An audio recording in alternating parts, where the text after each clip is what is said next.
APIs are the backbone of modern software development. Knowing how to use them is essential for any programmer aiming to advance their career. But what exactly are APIs, and why are they so critical to driving business success? Let's dive in and find out together.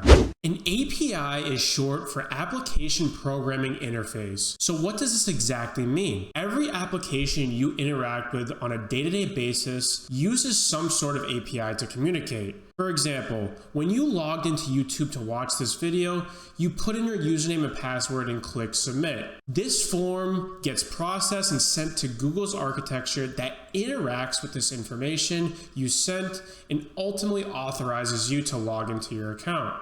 The channel between the form you sent and the gateway you interact on the backend is agreed upon by the developer and how these two communicate with each other. An API is sort of the bond between these two entities where the application is their interface through which the user interacts, and the backend is the system that processes and responds to those users' requests. So you might be asking yourself, why are APIs used? There are a lot of reasons APIs are used, but the main use case is to seamlessly connect multiple devices that may or may not share the same software or hardware infrastructure / background. For example, think of a person that natively speaks Mandarin and a person that natively speaks Spanish. The two people would find it hard to communicate with each other due to their native tongues proving to be a communication barrier. Think of an API that allows these two people to communicate freely regardless of the differences between each person. APIs provide the solution to this problem by having a defined communication between these entities regardless of what the entities on each side are. We can expect some sort of data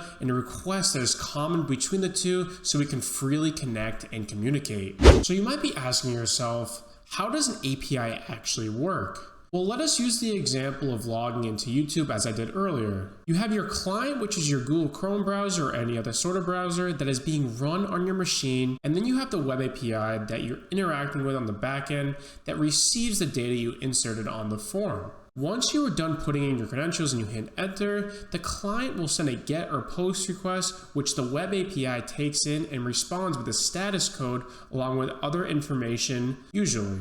A few common status codes that you might be familiar with are 200, 404, and 503.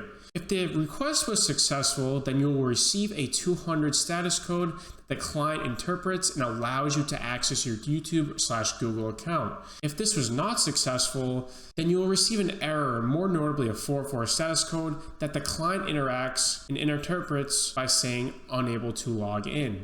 Now with this, every API protocol has their own structure and how they communicate freely. A few of the common API protocols that are used today are RPC, SOAP, and REST. REST you have heard a lot, as it is the most common API that is in use today, but the other two are also very common. For the sake of keeping it simple, let's go over the components of a REST API. There are three main components. One, URL endpoint, which is usually the place that the client is sending or retrieving information from.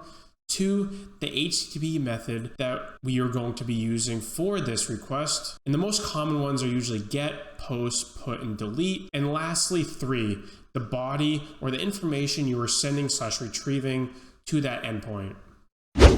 Now that we've gone over the basics of APIs, I think you're ready to confidently interact with a few of them and possibly start building with them. If you'd like a more detailed video describing APIs, then please comment down below on what you would like to see. Don't forget to subscribe for more tech insights and tutorials, and thank you for watching this video.